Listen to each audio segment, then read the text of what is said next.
तुम्हाला air कॉम्प्रेसरमध्ये oil drain करणे याविषयी थोडक्यात माहिती करून देणार आहे। तर सर्वप्रथम ऑइल ड्रेन म्हणजे चेंज करायचे आहे, तर सर्वप्रथम एक ट्रे घ्यावा आणि ट्रे घेतल्यानंतर त्यानंतर वरचा फिलर कॅप नट लूज करून काढून घ्यावा। त्यानंतर ऑइल ड्रेन प्लग हा संपूर्ण काढून घ्यावा। काढून घेतल्यानंतर त्यामधले ऑइल हे ट्रेमध्ये संपूर्ण ऑइल काढून घ्यावे आणि त्यानंतर एअरच्या सहाय्याने त्यामध्ये हवा मारावी।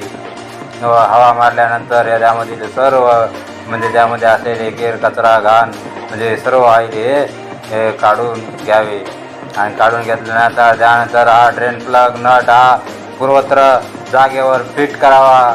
फिट केल्यानंतर त्यानंतर आपल्याला ऑइल म्हणजे नवीन ऑइल या फिलर कॅपच्या त्या ठिकाणी टाकावे आणि त्यानंतर तो फिलर कॅप